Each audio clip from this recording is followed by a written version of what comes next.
Hello friends, last time we have discussed about making of the constitution, but yet it not completed that day. वो complete नहीं हुआ था, तो एक बार हम क्या करते हैं उसको रिवाइज कर लेते हैं. ठीक है, रिवाइज कर लेते हैं, उसके बाद नेक्स्ट हम we will proceed further we will proceed. ठीक है, तो हुआ था कि 1940 कॉन्स्टिट्यूंट असेंबली, उसके पहले हमने था कॉन्स्टिट्यूंट असेंबली जो थी इंडियन इंडिपेंडेंस एक्ट 1947 में कॉन्स्टिट्यूंट असेंबली जो था वो आपका बनाया गया था कॉन्स्टिट्यूशन फॉर्म करने के लिए. तो इसका आइडिया कहाँ से आया? तो अब कॉन्स्टिट्यूंट असेंबली कैसे बनी वो हम, इसका आइडिया कहाँ से आया? तो ये इसका आइडिया 1934 में एम.एन. राव ने कॉन्स्टिट्यूंट असेंबली का आइडिया दिया था. ठीक है, 1934. तो आप लोग डेट याद रखें, 1934 आइडिया ऑफ कॉन्स्टिट्यूंट असेंबली. 1935 में आईएनसी ने क्या किया था, ऑफिशियली डिमांड कर दी थी कॉन्स्टिट्यूंट असेंबली की. और 1938 में नेहरू जी ने कहा था, उन्होंने ये कहा था नेहरू ने कि constituent assembly without the interference of outsider, कोई आउटसाइडर नहीं रहेगा उसमें, सारे इंडियंस रहेंगे तो कॉन्स्टिट्यूंट असेंबली रहेगी. ठीक है, उसके बाद 1940 में ब्रिटिश ने क्या किया था, इसको एक्सेप्ट कर लिया था. ठीक है, ये हम लोग पहले देख चुके हैं इसलिए मैं ब्लैक बोर्ड पे नहीं लिख रही.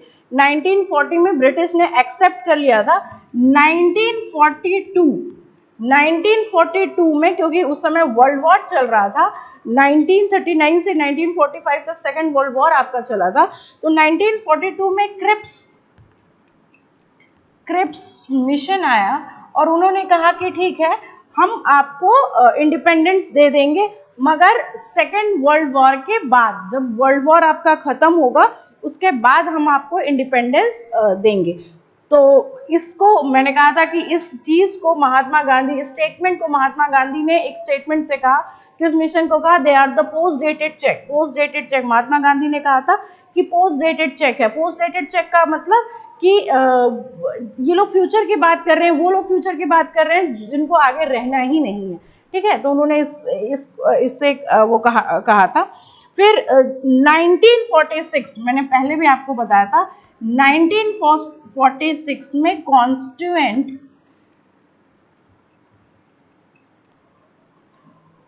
ठीक है, 1946 में कॉन्स्टिट्यूएंट असेंबली जो थी, कॉन्स्टिट्यूएंट पहले मिशन आया.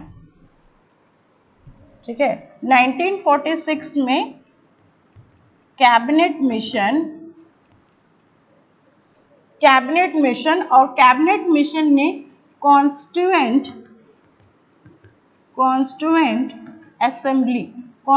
असेंबली का एस्टेब्लिशमेंट किया. कॉन्स्टिट्यूएंट असेंबली का एस्टेब्लिशमेंट किस लिए हुआ था? टू फ्रेम द कॉन्स्टिट्यूशन, अपना संविधान बनाने के लिए, कॉन्स्टिट्यूशन बनाने के लिए कॉन्स्टिट्यूएंट असेंबली जो थी वो आपकी फ्रेम की थी. ठीक है, और मैंने आपको बताया था कैबिनेट मिशन के तीन जो थे वो 3 मेंबर्स थे. एक आपके थे पैंथिक लॉरेंस थे, सर स्टेफर्ड क्रिप्स और एवी अलेक्जेंडर. ठीक है, क्रिप्स तो इस मिशन से ही क्रिप्स का स्टेफर्ड क्रिप्स थे, एवी अलेक्जेंडर थे और पैंथिक लॉरेंस थे. ये 3 आपके मेंबर्स थे. ठीक है, ये हो गया था. उसके बाद कॉन्स्टिट्यूएंट असेंबली बनी. कॉन्स्टिट्यूएंट असेंबली बनने के बाद, ठीक है, कॉन्स्टिट्यूएंट असेंबली बनने के बाद जो है इस असेंबली में सीट्स अलॉट किए गए. ठीक है, तो कॉन्स्टिट्यूएंट असेंबली में सीट्स जो थी, कॉन्स्टिट्यूएंट असेंबली में सीट्स कितनी थी? टोटल 389 सीट्स थी. अब ये 389 सीट्स जो थी, 93 जो थे वो प्रिंसली स्टेट्स को दे दिए गए. प्रिंसली स्टेट्स ये ऑलरेडी हम लोग डिस्कस कर चुके हैं, हम केवल रिवाइज कर रहे हैं. ठीक है, प्रिंसली स्टेट्स को देंगे और 296 जो थे वो ब्रिटिश इंडिया में था. ठीक है, ब्रिटिश इंडिया. तो उन्हें बोला कि ठीक है, प्रिंसली स्टेट्स को 93. अब ये सीट्स कैसे मतलब कहाँ से आएंगी? तो इन्होंने कहा कि जो 93 सीट्स हैं ये नॉमिनेटेड होगी. नॉमिनेटेड मीन्स जो राजा महाराजा है जिसको नॉमिनेट करके जिसको रिकमेंडेशन करेंगे वो कॉन्स्टिट्यूंट असेंबली में आ जाएगा। तो अब ये सीट्स कैसे होंगी, ये सीट्स इलेक्ट होगी, इलेक्टेड बट इनडायरेक्टली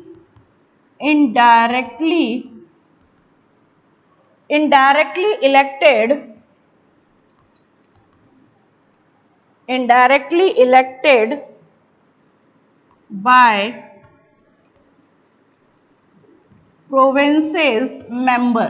जो प्रोविंसेस के मेंबर्स थे वो इलेक्ट करके भेजेंगे। यहाँ पे याद रखिएगा कि नॉर्मल जैसे आज मतलब पब्लिक के द्वारा ये इलेक्शन नहीं था, ये जो प्रोविंसेस के मेंबर्स थे वो इलेक्ट करके ये 296 सीट्स को भेजेंगे। ठीक है, तो इसीलिए कहा गया इनडायरेक्टली इलेक्टेड। ठीक है, indirectly elected by the provinces members. ठीक, ये इतना हो गया। उसके बाद इलेक्शन हुआ आपका 1946 में। 1946 में इलेक्शन हुआ जिसमें मेजॉरिटी जो थी वो कांग्रेस की थी। ठीक है, तो मेजॉरिटी जो थी वो आपकी कांग्रेस की थी। तो कांग्रेस जो रिजल्ट आया, जो कांग्रेस थी उसको मिली 208 सीट्स, मुस्लिम लीग को मिली 73 और इंडिपेंडेंट जो थे उनको मिली 15 सीट। नाउ द मेजॉरिटी ये जो थी ये मेजॉरिटी कांग्रेस की थी। एक चीज और मैंने आपको बताया कि प्रिंसली स्टेट उस समय जो प्रिंसली स्टेट्स थे, princely states stay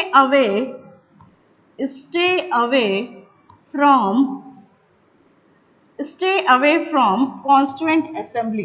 constituent assembly से ये दूर थे, इसलिए उन्होंने कहा कि भाई अब कांग्रेस जीत गई है, उसके बाद प्रेसिडेंट बनेंगे, प्राइम मिनिस्टर बनेंगे, तो हमारा राजपाट चला जाएगा। ठीक है, हमारे सारी पावर्स चली जाएगी। तो इन्होंने कहा कि जो प्रिंसली स्टेट्स थे वो कॉन्स्टिट्यूएंट असेंबली से दूर ही थे। उसके बाद क्या हुआ, ये मेजॉरिटी हो गई। नाउ द मीटिंग, अब कांग्रेस ने मीटिंग करना चलो फर्स्ट सेशन किया।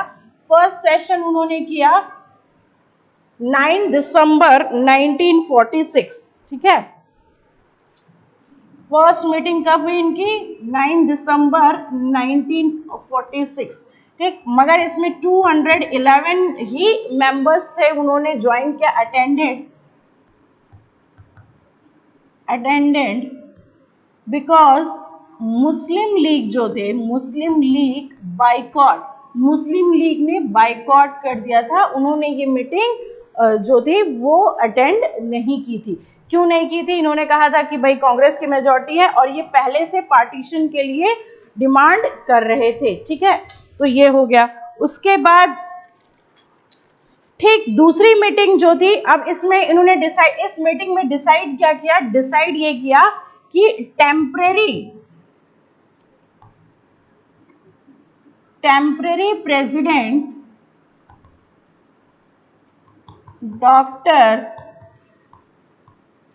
सच्चिदानंद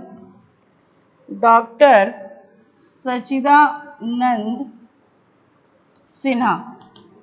ठीक है, डॉक्टर सच्चिदानंद सिन्हा जो थे वो फर्स्ट टेम्परेरी मेंबर प्रेसिडेंट थे। ठीक है, क्योंकि ये ओल्डेस्ट मेंबर थे कांग्रेस के, ये जो थे ये ओल्डेस्ट मेंबर थे। ठीक है, इन्हें बना दिया गया। ठीक, उसके बाद नेक्स्ट मीटिंग ठीक 2 दिन बाद हुई 11 दिसंबर 1946। इसमें क्या हुआ, इसमें इन्होंने डिसाइड किया कि परमानेंट प्रेसिडेंट, ठीक है, permanent president doctor Rajendra Prasad. ठीक है, डॉक्टर राजेंद्र प्रसाद को इन्होंने परमानेंट प्रेसिडेंट चूज किया, सेलेक्ट किया। उसके बाद कुछ और लोग भी, हाँ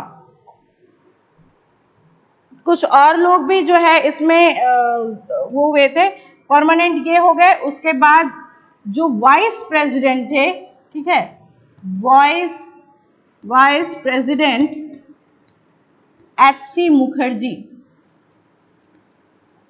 मुखर्जी को बनाया गया। उसके बाद कॉन्स्टिट्यूशनल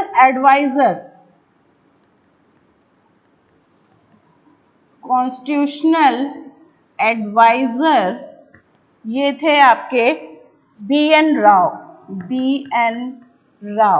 ठीक है, बी एन राव, भीमराव अंबेडकर नहीं, बी एन राव, ठीक है, ये कॉन्स्टिट्यूशनल एडवाइजर थे। उसके बाद ये खत्म हुआ। उसके बाद आपका फिर 2 दिन के बाद इनकी फिर एक सेशन हुआ 13 दिसंबर 1946 में इनका नेक्स्ट सेशन हुआ यानी नेक्स्ट मीटिंग हुई, ठीक है, 13 दिसंबर 1946, ठीक है। और उसमें जो है जवाहरलाल नेहरू ने, जीएल नेहरू ऑब्जेक्टिव रिजोल्यूशन दिया। ऑब्जेक्टिव रिजोल्यूशन मीन्स विजन, ठीक है। उन्होंने ये कहा, वैसे हम लोग डिस्कस कर चुके हैं, उन्होंने ये कहा कि what should be the structure of constitution. उन्होंने कहा कि एक फिलॉसफी दी कि जो कॉन्स्टिट्यूशन, इंडिया का जो कॉन्स्टिट्यूशन है उसका स्ट्रक्चर क्या होगा, उसका विजन क्या होगा, ठीक है। तो ऑब्जेक्टिव रिजोल्यूशन दिया उन्होंने, कहां पे, असेंबली में। और 20 जैन 22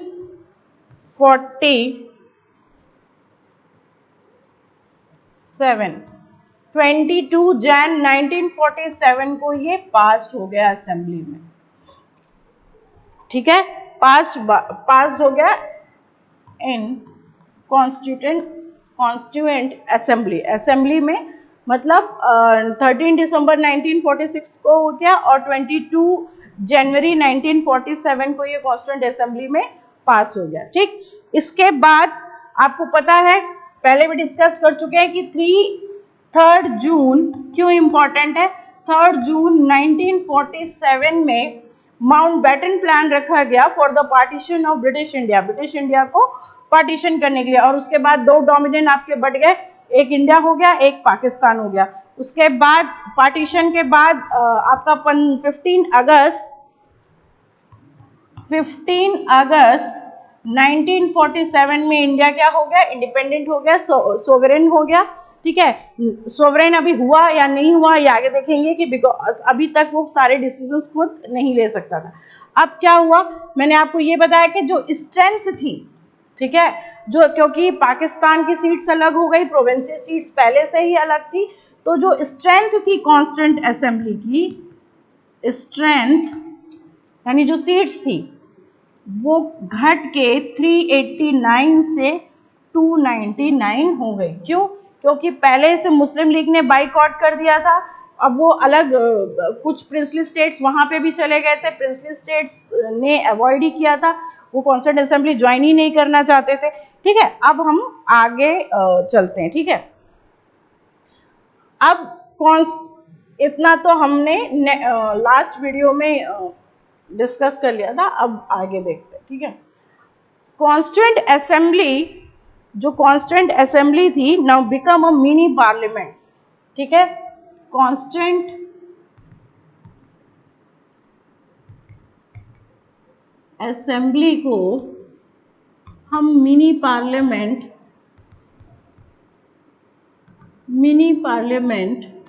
और first parliament known as the mini parliament और फर्स्ट पार्लियामेंट उससे भी हम जानते हैं। Now the constituent assembly 2 work, 2 इनके काम है। एक है आपका, इसके 2 फंक्शंस है, एक है आपका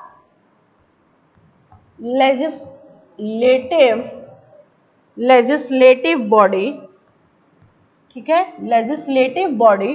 दूसरा 2 काम था, एक तो कॉन्स्टिट्यूएंट असेंबली का काम था कॉन्स्टिट्यूएंट फ्रेम करना, कॉन्स्टिट्यूशन फ्रेम करना, बनाना, ठीक है। बट उन्होंने कहा था कि जब तक जो है आपका कोई पार्लियामेंट नहीं आता या जब तक कोई कॉन्स्टिट्यूशन नहीं आता, कोई लॉज नहीं, तब तक जो लॉज है वो भी वो कॉन्स्टिट्यूंट असेंबली ही बनाएगी। ठीक है। तो लेजिस्लेटिव बॉडी एक तरह काम कर रही थी और constitution constitution constitution forming framing. ठीक है। अब दो तरह की बॉडी हो गई। नाउ जब whenever they met for whenever they met for any making laws, किसी लॉज को बनाने के लिए जब वो मिलते थे तो chaired by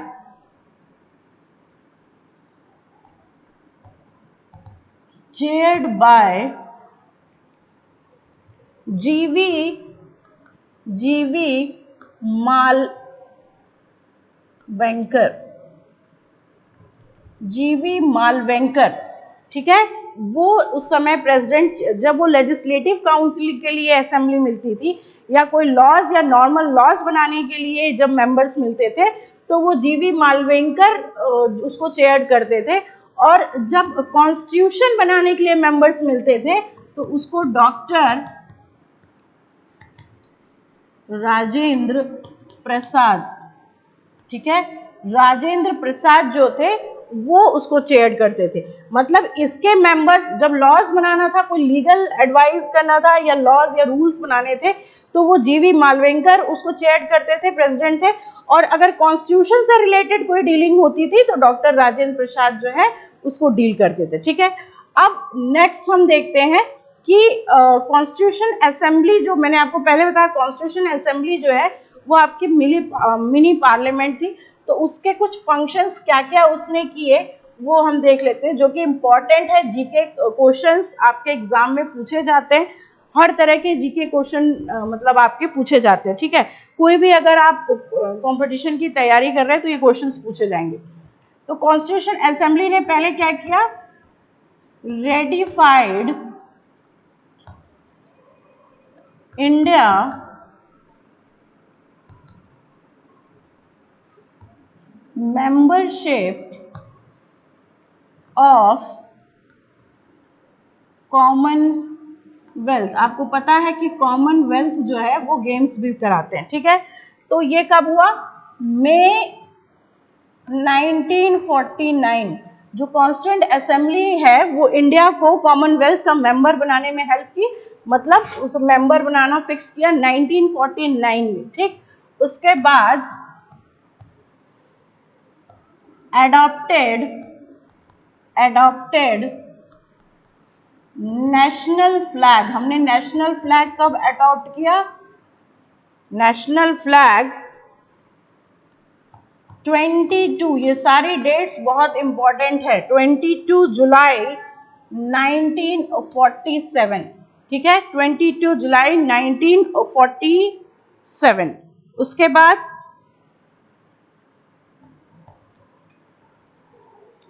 adopted national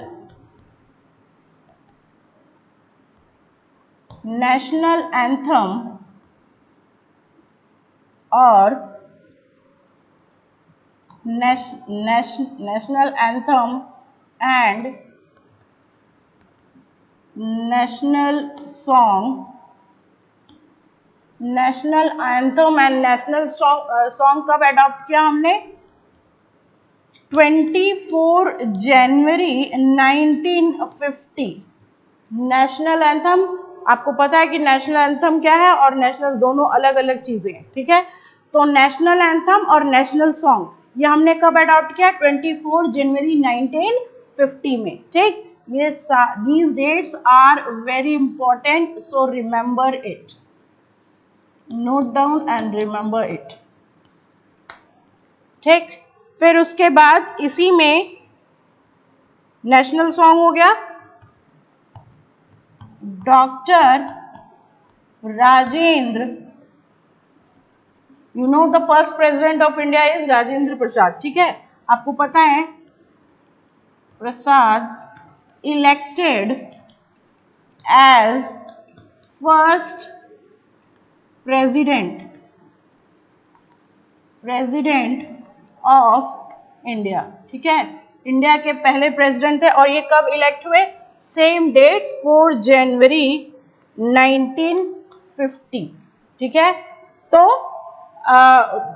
Commonwealth कब मिला, मई 1949। नेशनल फ्लैग हमने कब अडॉप्ट किया, 22 जुलाई 1947। नेशनल एंथम और नेशनल सॉन्ग कब अडॉप्ट किया, 24 जनवरी 1950।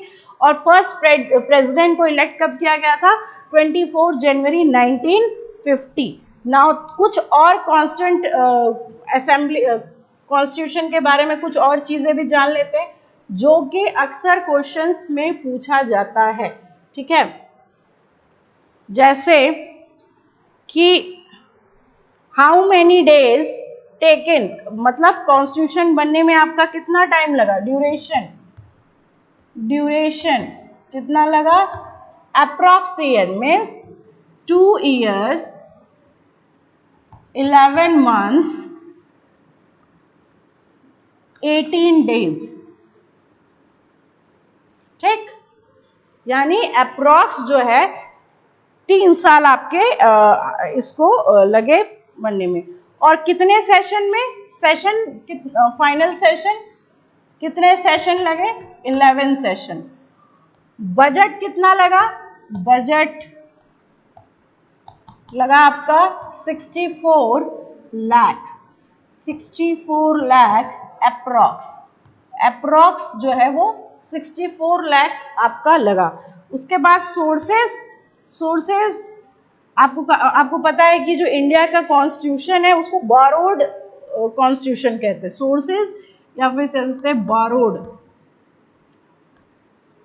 कहाँ से बोरो, कितने देश से, about 60 कंट्री, मतलब आपकी जो कॉन्स्टिट्यूशन है उसमें 60 कंट्रीज का भागीदारी, 60 कंट्री जो है उसका कॉन्स्टिट्यूशन, वहां के फीचर्स इन्वॉल्व है, ठीक।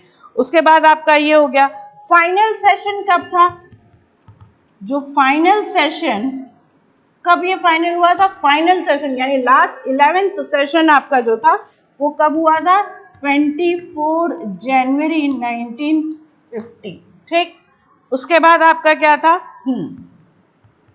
ये सारे क्वेश्चंस है। First general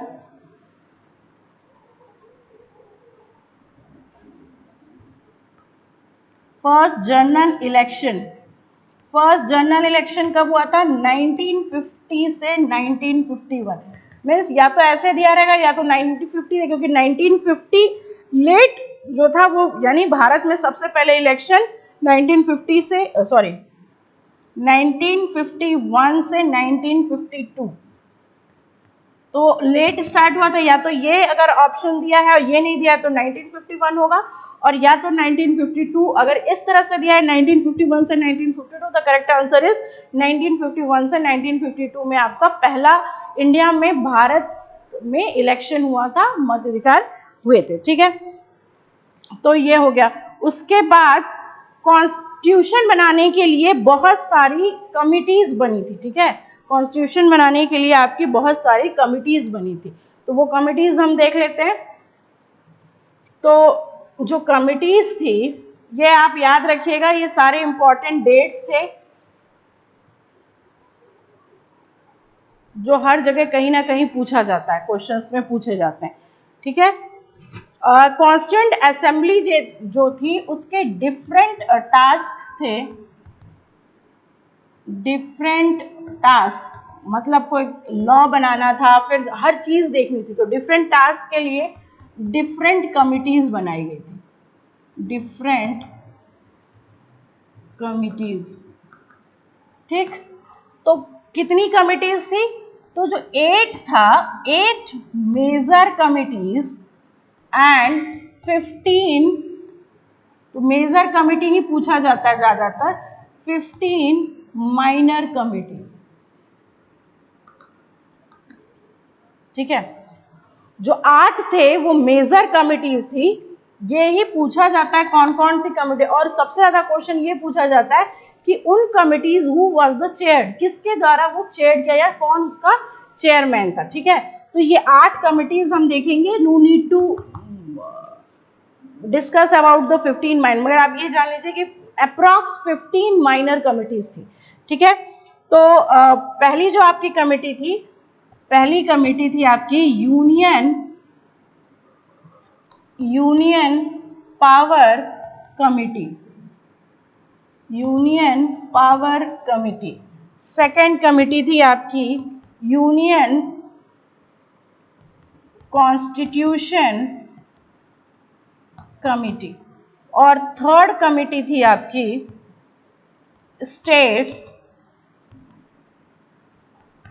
states committee. And these three committees chaired by Jawaharlal Nehru. इन तीनों कमिटी के जो हेड थे वो जवाहरलाल नेहरू थे, ठीक। तो तीन कमिटी ये हो गई, union power committee, union constitution committee और स्टेट्स कमिटी, ठीक है। नेक्स्ट फोर्थ कमिटी हम देखते हैं, यहाँ जगह नहीं है तो फिर इसको रब करना पड़ेगा। तो ये तीन कमिटी जो थी वे जवाहरलाल नेहरू चेयर्ड करते थे, ठीक है। नेक्स्ट फोर्थ जो कमिटी है आपकी वो है, फोर्थ कमिटी है आपकी provincial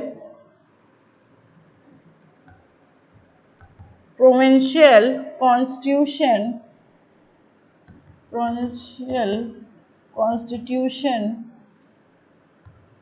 committee, and this is chaired by S.V.B.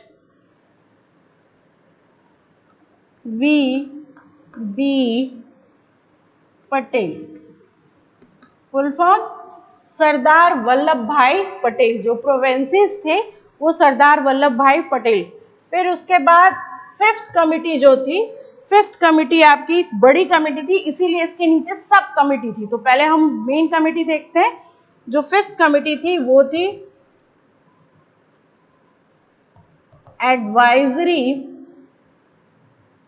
Advisory committee on fundamental rights,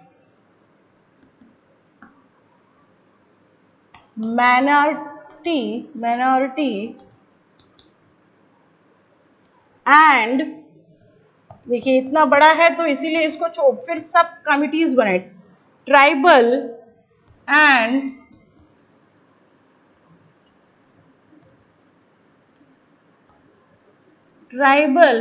excluded area, ठीक है। इतनी बड़ी कमेटी थी तो इसलिए बाद में इसको, और इसके भी जो चेयरमैन थे वो थे सरदार वल्लभ भाई पटेल। अब क्योंकि ये बहुत बड़ी कमेटी थी, इसमें बहुत सारे टास्क आ रहे थे तो इसीलिए सब कमिटीज बनाई गई। फिफ्थ की जो है वो सब कमिटी बनाई गई। तो सब कमिटी के भी चेयरमैन पूछे जाते हैं, ठीक है। सब कमिटी में क्या है आपका, पहला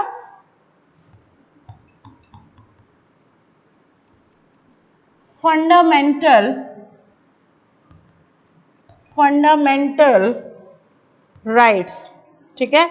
फंडामेंटल राइट्स, और इसके जो चेयरमैन थे सब कमेटी के थे वो जेबी कृपलानी थे, जेबी कृपलानी, ठीक। बी था आपका सब कमेटी माइनॉरिटी, और इसके जो माइनॉरिटी सब कमेटी और इसके जो चेयरमैन थे वो थे आपके एच.सी. मुखर्जी, ठीक। उसके बाद डी आपका था north east frontier tribal area. तो इसके जो चेयरमैन थे वो थे Gopinath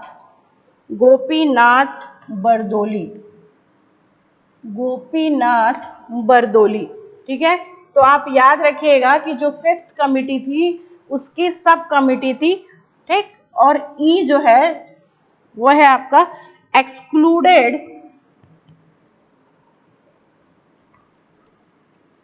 excluded and partially excluded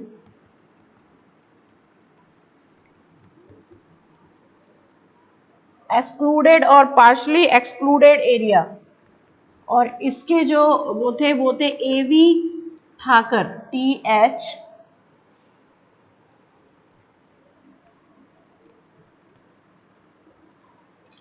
एवी ठाकर, ठीक है। एवी ठाकर जो थे ये आपके तो ये कमिटीज थी।